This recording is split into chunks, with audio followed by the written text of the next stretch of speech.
శ్రావణ మాసంలో స్త్రీలు తప్పనిసరిగా ఆచరించాల్సిన కొన్ని పద్ధతులు, ఆచారాలు, నైవేద్యాలు. శ్రావణ మాసంలో చేసే పూజలు, నోములు, వ్రతాలు అనంత పుణ్యాన్ని ప్రసాదిస్తాయని శాస్త్రవచనం. శ్రీ మహావిష్ణువుకు, శ్రీ మహాలక్ష్మికి, పరమ శివునికి అత్యంత ప్రీతికరమైన ఈ శ్రావణ మాసంలో వ్రతాలు, నోములు, పూజలు ఆచరించడం వలన విశేష ఫలితాలను, సకల సౌభాగ్యాలను కలుగుతాయని విశ్వాసం. అందుకనే ఈ శ్రావణ మాసాన్ని ఆధ్యాత్మిక మాసం అని కూడా అంటారు. శ్రావణ మాసం మహిళలకు ఎంతో పవిత్రమైన మాసం. ఎందుకంటే సాధారణంగా మహిళలు ఆచరించే వ్రతాలలో ఎక్కువ వ్రతాలు ఈ నెలలో ఉంటాయి. కనుక ఈ నెలను వ్రతాల మాసమని, సౌభాగ్యాన్ని ప్రసాదించే మాసమని బ్రహ్మాండ పురాణం, భవిష్యోత్తర పురాణాలలో పేర్కొన్నారు. మన హిందూ ధర్మంలో ఎన్నో ఆచార పద్ధతులు ఉంటాయి. మనం పాటించే ప్రతి ఆచారం వెనుక ఎన్నో శుభ ప్రయోజనాలు ఉంటాయి. కాబట్టి మీరు పాటించే ఆచార పద్ధతులతోనే మీ కుటుంబానికి శుభ ప్రయోజనాలు కలిగి డబ్బు పరంగా బాగా కలిసి వస్తుంది. అయితే లక్ష్మీదేవికి ప్రీతికరమైన ఈ శ్రావణ మాసంలో ప్రతి ఒక్కరూ తప్పనిసరిగా పాటించాల్సిన కొన్ని ఆచార పద్ధతుల గురించి ఇప్పుడు మనం ఈ వీడియో ద్వారా తెలుసుకుందాం. స్త్రీలు సుమంగళిగా ఉండాలన్నా, మీ భర్త ఆయురారోగ్యాలతో జీవించాలన్నా, ఈ శ్రావణ మాసంలో పెళ్లైన ఆడవారు తప్పనిసరిగా కొన్ని పద్ధతులను పాటించాలి. ఈ శ్రావణ మాసంలో అమ్మవారిని పూజించే ఆడవారు తప్పనిసరిగా ఉపవాసం ఉండాలి. మీ కుటుంబ క్షేమం కోసం, అలాగే మీ భర్త ఆయుష్ కోసం ఈ శ్రావణ మాసంలో తప్పనిసరిగా ఆడవాళ్లు ఉపవాసం ఉండాలి. ముఖ్యంగా ప్రతి శ్రావణ సోమవారం, అలాగే శ్రావణ శుక్రవారాల్లో ఆడవాళ్లు ఉపవాసం ఉంటే మీకు, మీ కుటుంబానికి చాలా మంచి జరుగుతుంది. మన హిందూ ధర్మంలో దైవ మంత్రాలకు చాలా శక్తి ఉంటుంది. భక్తి శ్రద్ధలతో దైవ మంత్రాలను జపిస్తే దేవతలు త్వరగా ప్రసన్నమవుతారు. కాబట్టి ఈ శ్రావణ మాసంలో వీలైనంత ఎక్కువగా ఓం శ్రీ మహాలక్ష్మియే నమః అనే మంత్రాన్ని చదవండి. ఆ లక్ష్మీదేవి ఆశీస్సులు సంపూర్ణంగా కలుగుతాయి. అంతటి శక్తి ఈ మంత్రానికి ఉంటుంది. అలాగే ఈ శ్రావణ మాసంలో తప్పనిసరిగా ఆడవారు తులసిని పూజించాలి. ఇంటి ముందు తులసి కోట ఉంటే సమస్త దేవతలు మన ఇంటిని రక్షించినట్టే. లక్ష్మీనారాయణులు కొలువై ఉన్న తులసిని పూజించిన వారికి ఈ సంవత్సరం అంతా భోగ భాగ్యాలకు కొరత ఏర్పడకుండా సర్వ సౌఖ్యాలను అనుభవిస్తారు. మీ ఇంటికి విపరీతమైన ధన ప్రవాహం పెరుగుతుంది. కాబట్టి ఈ శ్రావణ మాసంలో తప్పనిసరిగా ప్రతి ఒక్కరూ తులసిని పూజించి లక్ష్మీనారాయణుల ఆశీర్వాదాన్ని పొందండి. మంగళకరమైన ఈ శ్రావణ మాసంలో సుమంగళీ స్త్రీలు ప్రతినిత్యం కాళ్లకు పసుపు రాసుకుని పాపిట్లో కుంకుమ బొట్టు పెట్టుకోవాలి. చేతులు నిండుగా మట్టి గాజులు వేసుకోవాలి. అలాగే ప్రతి స్త్రీ తప్పనిసరిగా కాళ్లకు వెండి పట్టీలు పెట్టుకోవాలి. పట్టీలు వేసుకుని ఆడవాళ్లు నడుస్తూ ఉంటే ఆ పట్టీల నుండి వచ్చే గజ్జల శబ్దంతో లక్ష్మీదేవి మీ ఇంట్లోకి ప్రవేశిస్తుంది. గజ్జల మోత ఎక్కడైతే వినిపిస్తుందో అక్కడ లక్ష్మీదేవి స్థిర నివాసం ఉంటుంది. కాబట్టి పూర్వ రోజుల్లో ఇంట్లో ఉన్న ఆడపిల్లలందరూ చేతుల నిండుగా గాజులు వేసుకుని కాళ్లకు పట్టీలు పెట్టుకునేవారు. ఇక స్త్రీలు దీర్ఘ సుమంగళిగా ఉండాలంటే ఈ శ్రావణ మాసంలో తప్పనిసరిగా మంగళ గౌరీ వ్రతాన్ని చేసుకోండి. మంగళ గౌరీ వ్రత మహత్యం గురించి స్వయంగా శ్రీకృష్ణుడే వివరించాడట. శ్రావణ మాసంలో అన్ని మంగళవారాల్లో చేసే వ్రతమే మంగళ గౌరీ వ్రతం. దీన్ని శ్రావణ మంగళవార వ్రతం, మంగళ గౌరీ నోము అని కూడా అంటారు. ఈ వ్రతాన్ని కొత్తగా పెళ్లైన వారు ఆచరించాలి. వివాహమైన తర్వాత వచ్చే మొదటి శ్రావణంలో ఈ వ్రతాన్ని చేయడం మొదలుపెట్టి శ్రావణ మాసంలో వచ్చే అన్ని మంగళవారాల్లో ఈ వ్రతం క్రమం తప్పకుండా చేయాలి. 5 సంవత్సరాల పాటు మంగళ గౌరీ వ్రతాన్ని ఆచరించిన తరువాత ఉద్యాపన చేయాలి. ఇంతటి శక్తివంతమైన మంగళ గౌరీ వ్రతాన్ని ప్రతి స్త్రీ ఆచరించి సుమంగళ యోగాన్ని పొందండి. ఆడవారు మంగళ గౌరీ వ్రతాన్ని చేసుకుంటే మీ భర్త ఆయుష్ పెరుగుతుంది. అలాగే సిరి సంపదలు కూడా కలిసి వస్తాయి.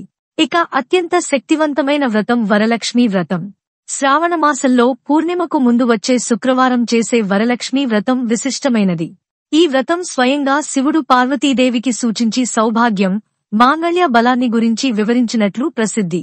కాబట్టి ప్రతి స్త్రీ తప్పనిసరిగా చేసుకోవాల్సిన వ్రతమే వరలక్ష్మీ వ్రతం.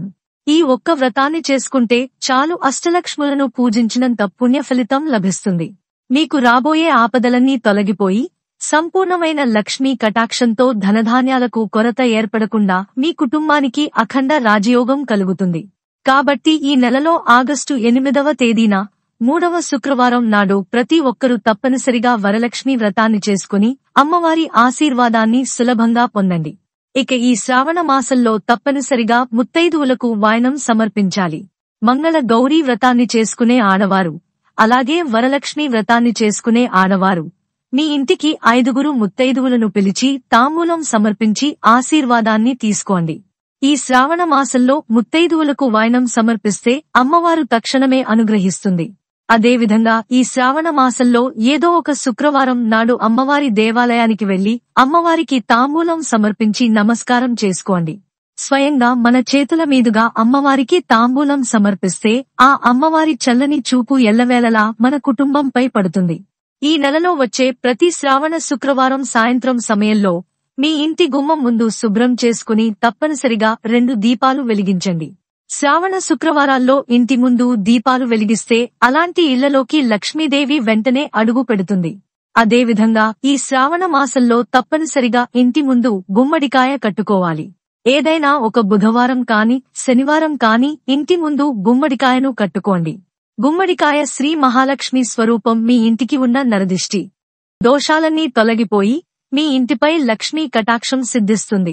ఇక గోమాతకు చాలా విశిష్టత ఉంటుంది. గోవుకున్న ప్రాధాన్యత గురించి పెద్దగా చెప్పనక్కర్లేదు. గోమాతను పూజించిన వారికి సకల కోరికలన్నీ తప్పక నెరవేరుతాయి.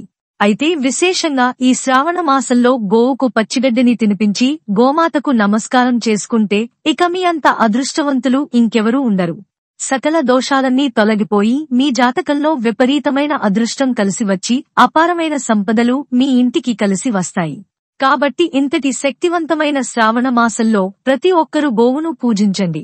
గోవును పూజించడం వీలు కుదరకపోతే ఒక చిన్న గోమాత విగ్రహాన్ని తెచ్చుకుని మీ పూజ గదిలో పెట్టుకోండి.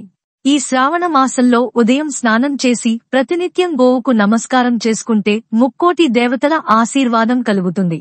ఇక మనలో చాలా మంది విపరీతమైన డబ్బు సమస్యలతో ఇబ్బంది పడుతూ ఉంటారు. అలాంటి వారికి ఈ శ్రావణ మాసం ఒక గొప్ప వరం అనే చెప్పవచ్చు. ఎందుకంటే ఈ శ్రావణ మాసంలో వచ్చే ఏదైనా ఒక శుక్రవారం నాడు మీ పూజ గదిలో ఐశ్వర్య దీపాన్ని వెలిగించి లక్ష్మీదేవిని పూజించండి. ఐశ్వర్య దీపానికి చాలా శక్తి ఉంటుంది. ఈ శ్రావణ మాసంలో ఐశ్వర్య దీపం వెలిగిస్తే కటిక పేదవాడైనా సరే ఖచ్చితంగా ధనవంతులు అవుతారు. ఐశ్వర్య దీపం అంటే ఉప్పుతో వెలిగించే దీపం. కాబట్టి శ్రావణ శుక్రవారం ఐశ్వర్య దీపాన్ని వెలిగించి విపరీతమైన ఐశ్వర్యాన్ని పొందండి. దేవతలకే దేవుడు ఆ పరమేశ్వరుడు మన కుటుంబంపై శివానుగ్రహం ఉంటే చాలు.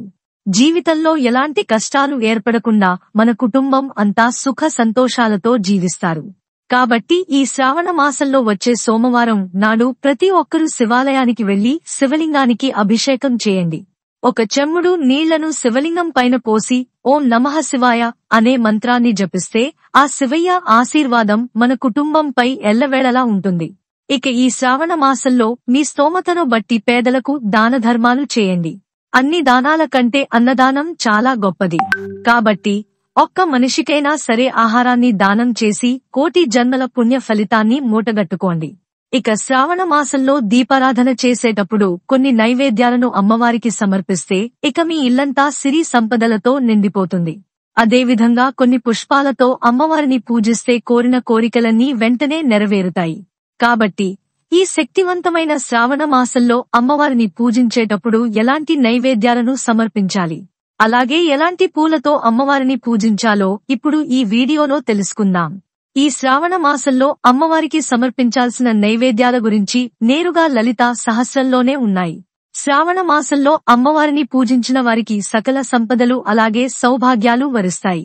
కాబట్టి ఈ శ్రావణ మాసంలో నిత్య దీపారాధన చేసేవారు అమ్మవారికి బెల్లం నివేదిస్తే మీ కుటుంబం అంతా ఆయురారోగ్యాలతో జీవిస్తారని వేద పండితులు వివరిస్తున్నారు. విశేషంగా బెల్లంతో చేసిన పొంగలి అంటే అమ్మవారికి మహాప్రీతి. బెల్లానికి అంటూ దోషం ఉండదు. కాబట్టి అమ్మవారి పూజలో బెల్లంతో చేసిన పరమాన్నం కాని బెల్లం ముక్కను కాని నివేదిస్తే అమ్మవారి చల్లని చూపు మన కుటుంబంపై పడుతుంది.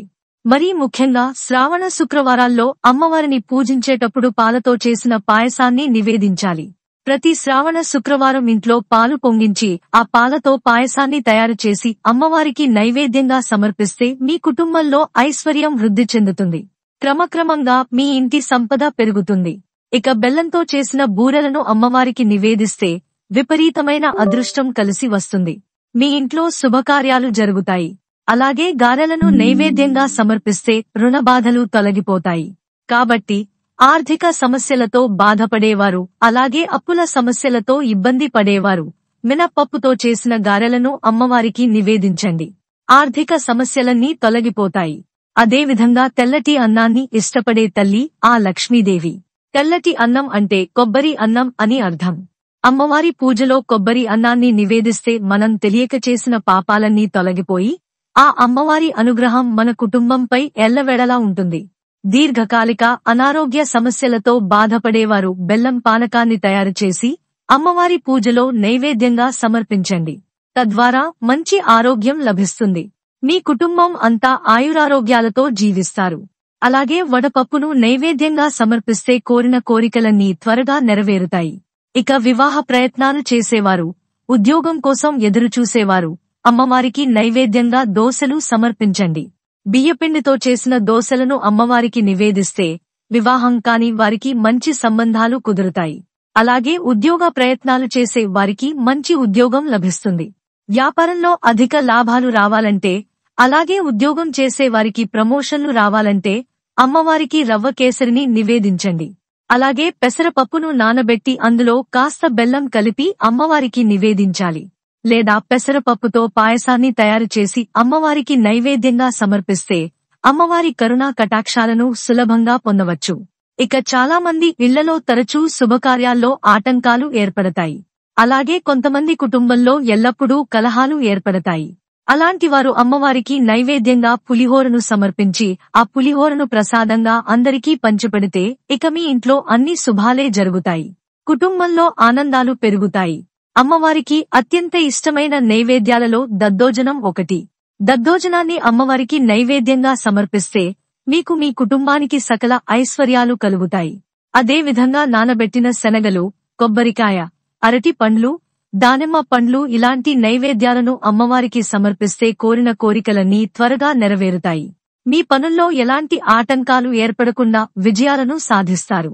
అమ్మవారికి ఎంతో ఇష్టమైన పూలు మందార పుష్పాలు. ఈ శ్రావణ మాసంలో మందార పూలతో అమ్మవారిని పూజిస్తే అమ్మవారు ఎంతో సంతోషిస్తుంది. అదేవిధంగా ఎరుపు రంగు గన్నేరు పూలతో అమ్మవారిని పూజిస్తే బంగారు, వెండి ఆభరణాలను ఎక్కువగా కొనుగోలు చేసే యోగం కలిసి వస్తుంది. ఇక తెలుపు రంగులో ఉండే సన్నజాజి పువ్వులు, అలాగే మల్లెపూలతో లక్ష్మీదేవిని పూజిస్తే కోరిన కోరికలన్నీ వెంటనే నెరవేరుతాయి. అయితే విశేషంగా వరలక్ష్మి వ్రతాన్ని చేసేటప్పుడు నీలం రంగులో ఉన్న శంకు పుష్పాలతో అమ్మవారిని పూజిస్తే మీ పూజకు రెట్టింపు పుణ్య ఫలితం లభిస్తుంది. ఎర్ర గులాబీ పూలతో లక్ష్మీదేవిని పూజిస్తే మీ కుటుంబానికి అష్టైశ్వర్యాలు ప్రాప్తిస్తాయి. ఇక మానసిక ప్రశాంతతను కోరుకునేవారు తెలుపు రంగు గులాబీ పూలతో అమ్మవారిని పూజించండి. అలాగే చామంతి పూలతో అమ్మవారిని పూజిస్తే మీ కుటుంబంలో ఎలాంటి సమస్యలు ఏర్పడకుండా అమ్మవారు మీ కుటుంబాన్ని రక్షిస్తుంది. ఈ శ్రావణ మాసంలో చేసే పూజలకు అలాగే దాన ధర్మాలకు కొన్ని వేల రెట్లు అధికంగా పుణ్య ఫలితాన్ని పొందవచ్చు. ఒక్క శ్రావణ శుక్రవారమే కాకుండా ఈ నెలలో వచ్చే ప్రతి శ్రావణ మంగళవారం నాడు గౌరీదేవిని పూజించాలి. అలాగే ప్రతి శ్రావణ సోమవారం నాడు శివుడికి అభిషేకం చేయాలి. ఇక ప్రతి శనివారం తప్పనిసరిగా ఇంట్లో పిండి దీపాలు వెలిగించి వెంకటేశ్వర స్వామిని పూజించాలి. అలాగే పారిజాత పూలతో అమ్మవారిని పూజిస్తే స్వర్గలోక ప్రాప్తి కలుగుతుందని నమ్మకం. తులసి దళాలు అంటే విష్ణుమూర్తికి ప్రీతికరమైనవి. కాబట్టి విష్ణుమూర్తికి ఇష్టమైన తులసి దళాలతో అమ్మవారిని పూజిస్తే లక్ష్మీనారాయణుల ఆశీర్వాదం సంపూర్ణంగా లభిస్తుంది. అలాగే ఈ శ్రావణ మాసం నెల రోజులు తప్పనిసరిగా తులసికోటను పూజించాలి. ప్రతినిత్యం తులసికోటలో దీపం వెలిగించి తులసికోటకు ప్రదక్షిణాలు చేస్తే ఈ సంవత్సరానికి సరిపడా ఐశ్వర్యం మీ ఇంటికి చేకూరుతుంది. విశేషంగా ఈ శ్రావణ మాసంలో ఇంట్లో దీపారాధన చేసేటప్పుడు ఆవు నెయ్యితో దీపం వెలిగిస్తే చాలా మంచిది. ఆవు నెయ్యి లక్ష్మీదేవికి ప్రీతికరమైనది. కాబట్టి ఆవు నెయ్యితో దీపారాధన చేస్తే మీరు చేసే పూజలకు విశేషమైన పుణ్యఫలితం లభిస్తుంది. ఇక ప్రతి శ్రావణ శుక్రవారం నాడు ఇంటి గడపలకు తప్పకుండా పసుపు రాసి లక్ష్మీదేవిని విశేషంగా అలంకరించి ఇంట్లో పూజ చేసుకోవాలి. విశేషంగా ఈ శ్రావణ మాసంలో తమలపాకు పైన దీపారాధన చేస్తే చాలా మంచిది. సంపదలకు దేవత అయిన లక్ష్మీదేవికి కొబ్బరికాయ అంటే మహాప్రీతి. కాబట్టి ప్రతి శుక్రవారం తప్పనిసరిగా అమ్మవారి పూజలో కొబ్బరికాయను నివేదించండి. ఇక లక్ష్మీదేవికి ఎంతో ఇష్టమైన జంతువు ఏనుగు. కాబట్టి లక్ష్మీదేవి పూజలో తప్పనిసరిగా చిన్న సైజులో ఉన్న ఏనుగు విగ్రహాలను ఏర్పాటు చేసుకోండి. మీ శక్తి కొలది అమ్మవారికి ఏం నివేదించినా భక్తి శ్రద్ధలతో అమ్మవారిని పూజించండి. భక్తి శ్రద్ధలతో అమ్మవారిని పూజిస్తేనే అమ్మవారి అనుగ్రహం కలుగుతుంది. ఈ వీడియో గనుక మీకు నచ్చినట్లయితే ప్లీజ్ లైక్ చేసి మీ ఫ్రెండ్స్ కి షేర్ చేయండి. అలాగే మా కొత్త వీడియోస్ మీకు వెంటనే చేరాలంటే మా ఛానల్ ని సబ్స్క్రైబ్ చేసుకుని పక్కనే ఉన్నటువంటి బెల్ ఐకాన్ ని ప్రెస్ చేయండి. ధన్యవాదములు.